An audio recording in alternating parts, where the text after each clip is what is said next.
137,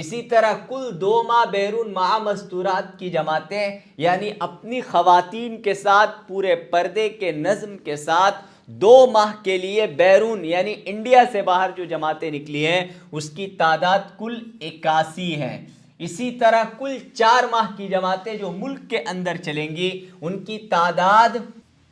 3764 ہے۔ اسی طرح کل ماہ مستورات چلہ کی جماعتیں، یعنی عورتوں کے ساتھ ایک چلہ ملک کے اندر کی جو جماعتیں ہیں 427 جماعتیں۔ کل چلہ کی جو جماعتیں نکلی ہیں طلبہ کی وہ 1644 جماعتیں نکلی ہیں۔ تو کل جماعتوں کی جو تعداد ہو رہی ہے وہ 6499 جماعتیں ہیں۔ یہ اجتماع کے بعد نکلنے والی جماعتوں کی کارگزاری ہے۔ اور اجتماع سے پہلے بھی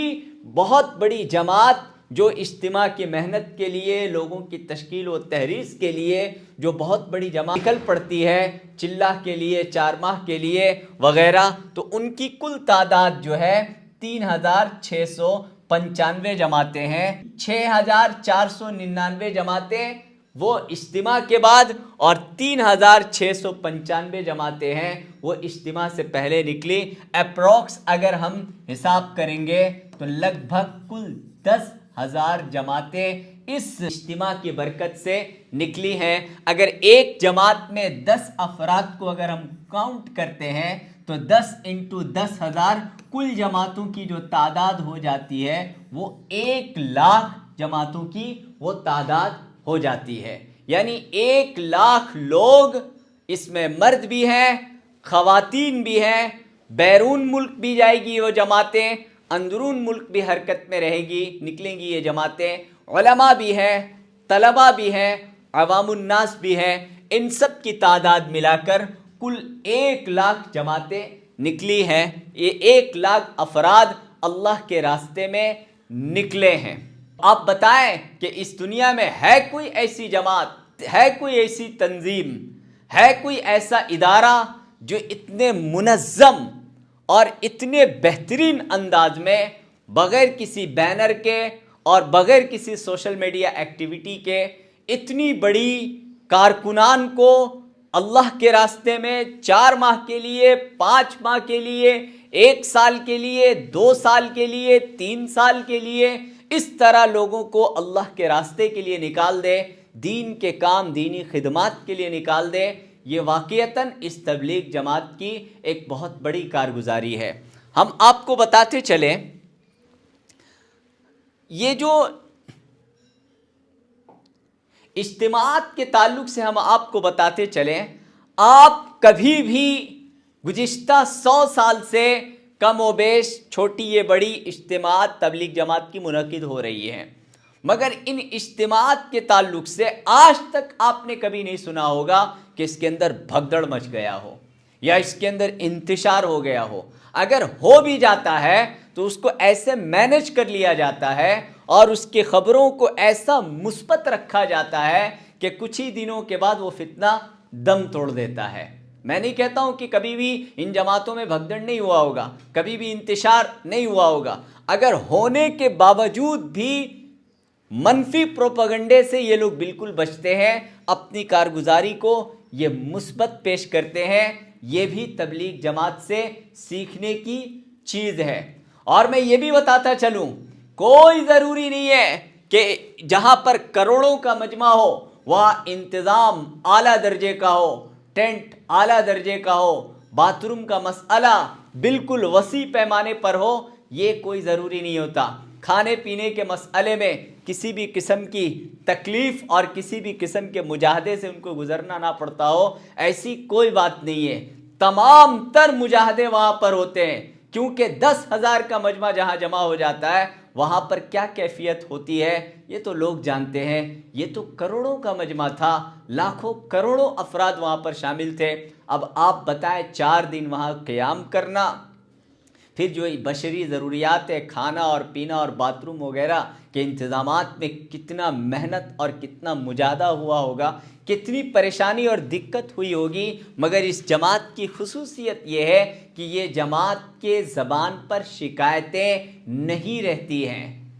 یہ لوگ جماعت سے واپس آتے ہیں صرف مثبت کارگزاری پیش کرتے ہیں، حالانکہ ان میں سے بہت سارے ایسے ہوں گے جن کو بعض مرتبہ کھانا نہیں ملا ہوگا، بہت سارے ایسے ہوں گے جو بھیڑ کے دھکوں کے شکار ہوئے ہوں گے، بہت سارے ایسے ہوں گے وقت پر باتھ روم نہ جانے کی وجہ سے ہو سکتا ہے ان کے کپڑے بھی خراب ہوئے ہوں گے۔ مسائل آئے ہیں اور اس ٹھٹھرتی ٹھنڈ میں انہیں تکلیف کا سامنا کرنا پڑا ہوگا، مگر اس کے باوجود بھی یہ اپنی کارگزاری ہمیشہ مثبت پیش کرتے ہیں، ہمیشہ شکر کے الفاظ ان کے اندر ہوتے ہیں، شکایتیں نہیں رہتی ہیں، جس کے ذریعہ لوگوں کو یہ سمجھ میں آتا ہے کہ اجتماعات کے میدان میں جانا اور آنا بہت سہل ہے، بہت آسان ہے، ہر طرح کے وہاں پر سہولیات میسر ہیں۔ نہیں میرے دوستوں، سہولیات تو ہوتے ہی ہیں، الحمدللہ ہمارے جماعت کے ساتھی بڑی محنت کرتے ہیں، مہینوں ان کی محنتیں ہوتی ہیں اس کے پیچھے، اس میں کوئی دو رائے نہیں ہے، پر جس اعلیٰ درجے کی سہولیات کا آپ کے ذہن میں تصور ہے وہ ایسا اعلیٰ درجے کی سہولیات نہیں ہوتی ہے، محنت و مجاہدہ ہوتا ہے، اس کے باوجود بھی زبان میں کوئی شکوہ شکایت نہیں، بلکہ شکر کے الفاظ، تعریف کے الفاظ، مثبت کارگزاری ہی پیش کی جاتی ہے۔ یہ بھی ایک چیز ہے دنیا کے اور تنظیموں کو ہمارے اس تبلیغ جماعت سے سیکھنے کی چیز ہے۔ اب آتے ہیں اس مشہور سوال پر کہ اس دیو ہیکل اجتماعات کو قائم کرنا، اس طرح 10,000 جماعتیں نکالنا جس میں لگ بھگ کم و بیش 1,00,000 لوگ اللہ کے راستے میں نکلے ہوں، یا اسی طرح اللہ کے راستے میں نکلنا، یا مسجد کے حلقے میں بیٹھ کر علم کا مذاکرہ کرنا، ذکر کا مذاکرہ کرنا، ایمان کا مذاکرہ کرنا، نماز کا مذاکرہ کرنا، یا گشت کرنا، یا تشکیل کرنا، یا تعلیم کے حلقوں میں بیٹھنا، یہ جو مسلسل اتنی جو محنتیں ہوتی ہیں، ان محنتوں کا اصل مقصد کیا ہے؟ یہ تبلیغ جماعت کے اکابرین کا اس امت مسلمہ کے تئیں کیا منشا ہے؟ وہ اس امت کے تعلق سے ہمارے اکابرین تبلیغ جماعت سے جو جڑے ہوئے ہیں علماء، وہ کیا چاہ رہے اس امت مسلمہ سے؟ تو اس کے ذریعہ ہمیں پتہ چلتی ہے ان کے بانی حضرت جی مولانا الیاس صاحب رحمۃ اللہ علیہ کے ان ملفوظات سے کہ حضرت جی مولانا الیاس صاحب رحمۃ اللہ علیہ جو اس تبلیغ جماعت کے بانی ہیں، انہوں نے کوئی کتاب نہیں لکھی، البتہ ان کے صحبت میں رہ کر حضرت جی مولانا منظور نعمانی صاحب رحمۃ اللہ علیہ جو ہمارے حضرت مولانا سجاد نعمانی صاحب دامت برکاتہم کے والد محترم ہیں، وقت کے بڑے جید علماء میں ان کا شمار تھا، بلکہ مرجع الخلائق تھے۔ اتنی بڑی شخصیت کا حضرت جی مولانا الیاس صاحب رحمۃ اللہ علیہ کے صحبت کو اختیار کرنا بھی حضرت جی مولانا الیاس صاحب رحمۃ اللہ علیہ کے شخصیت اور آپ کا علمی مقام اور آپ کا روحانی مقام کتنا بلند ہے، اس سے پتہ چلتا ہے کہ حضرت جی مولانا منظور نعمانی صاحب رحمۃ اللہ علیہ جیسے علمی اور مناظرہ کرنے والی شخصیت آپ کے صحبت سے فیض یاب ہوئے، بلکہ فیض یاب نہیں ہوئے بلکہ آپ کے ملفوظات کو نوٹ کر کے امت کے لیے ایک بہت ہی قیمتی اثاثہ اور بہت ہی قیمتی سرمایہ چھوڑا ہے۔ حضرت جی مولانا الیاس صاحب رحمۃ اللہ علیہ کے بار بار مطالعے سے ہمیں یہ بات پتہ چلتی ہے کہ حضرت جی رحمۃ اللہ علیہ کا اصل منشا و مقصد تھا اس دعوت و تبلیغ سے امت کو علم و ذکر سے جوڑنا۔ اس لیے یہ بات بہت مشہور ہے کہ تبلیغ جماعت میں 6 نمبر کی محنت کروائی جاتی ہے کہ امت میں ابتدائی 6 صفات ان کے اندر آ جائے: ایمان، نماز، علم و ذکر، اکرام مسلم، اخلاص نیت، دعوت و تبلیغ۔ مگر اس میں جو سب سے اہم جو بات ہے وہ ہے علم و ذکر، جو اس ملفوظات حضرت جی مولانا الیاس صاحب رحمۃ اللہ علیہ کے ان ملفوظات سے پتہ چلتا ہے۔ واقعتاً صرف تبلیغ جماعت ہی نہیں بلکہ دنیا کی کوئی بھی تنظیم، کوئی بھی جماعت، کوئی بھی ادارہ اگر علم و ذکر سے انحراف کرتی ہے، اگر علم و ذکر میں سستی و کاہلی ان میں آتی ہے، علم سے مراد علم دین حاصل کرنا، علماء سے علم دین معلوم کرنا،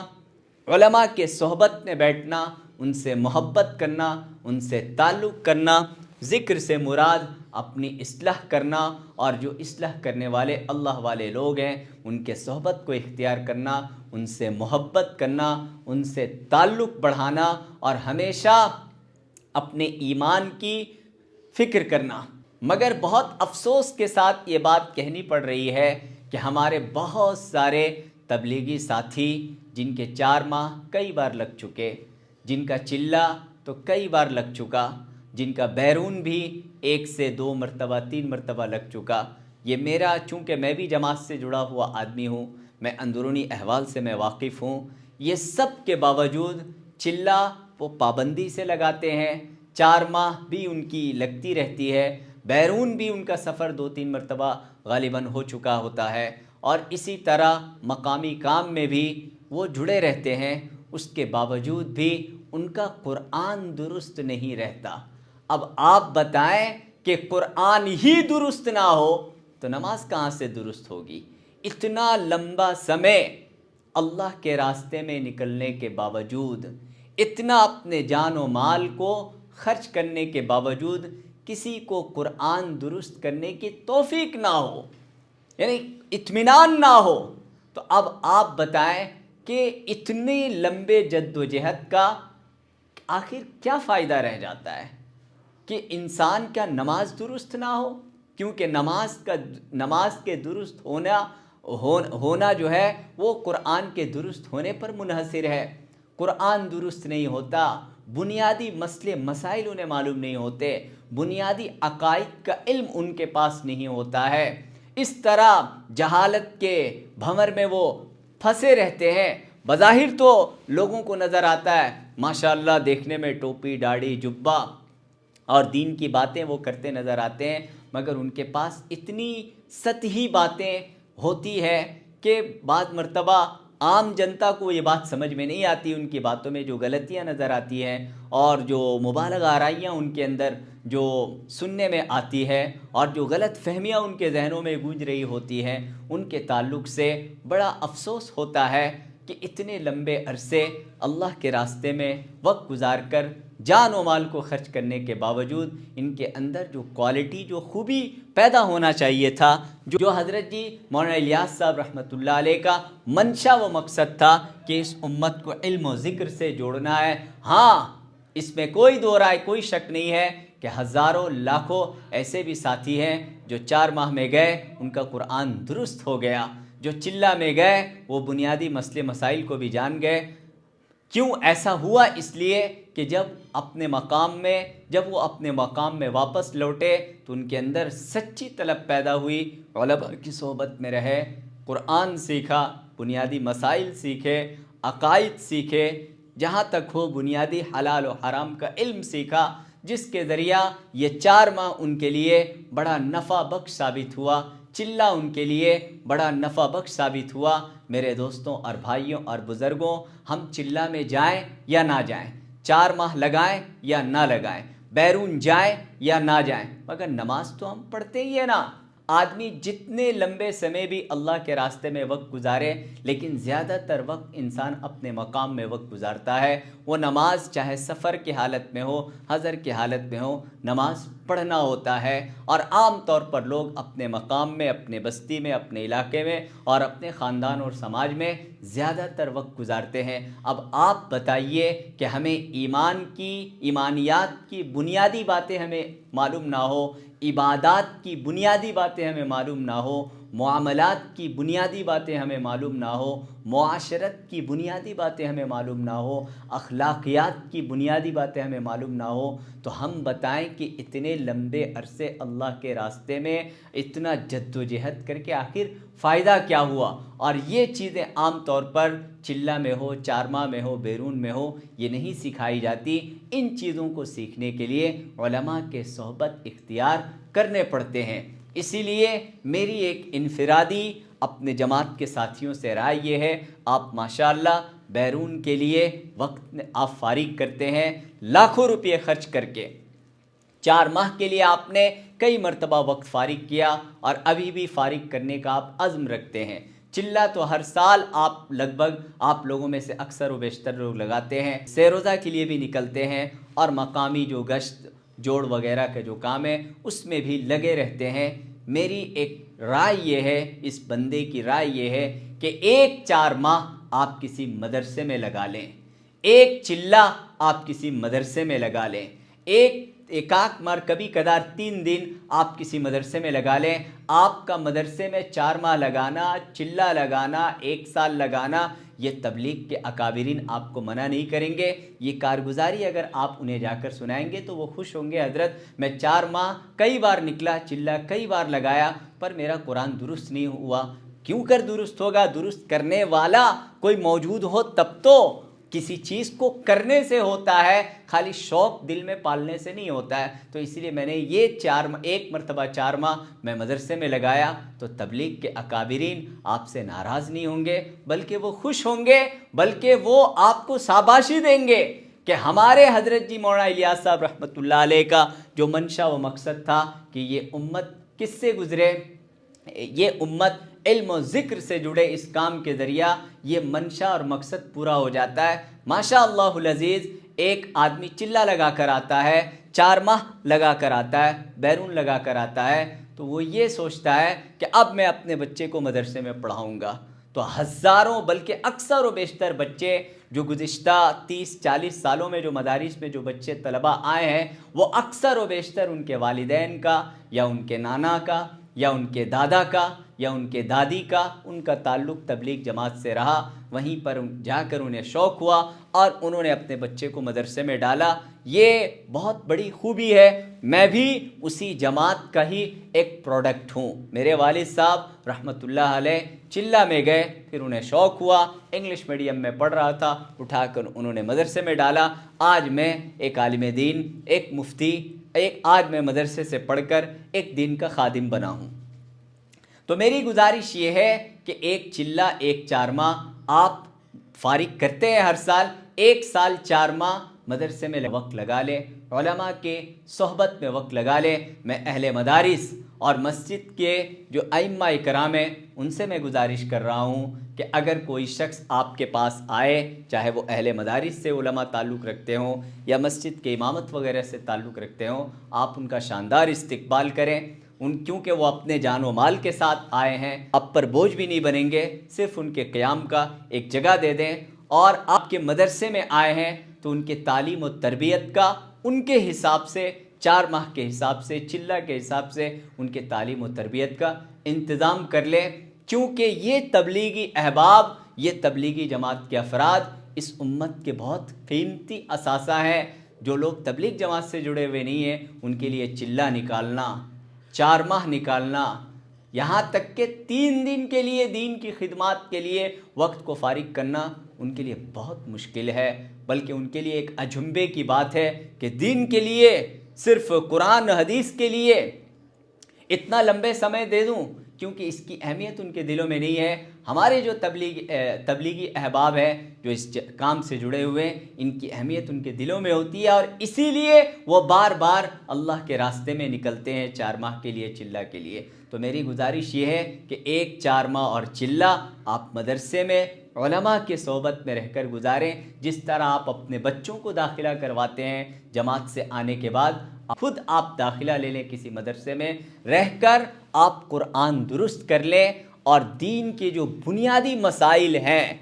عقائد ہے، عبادات ہے، معاملات ہے، معاشرت ہے، اخلاقیات ہے، جو حلال و حرام کی جو بنیادی باتیں ہیں وہ سیکھ لیں۔ انشاءاللہ زندگی میں یہی کام آئے گی۔ ہمارے تبلیغ جماعت کے اکابرین کا یہی منشا تھا، اور اسی سے دنیا و آخرت کی سرخروئی ہے۔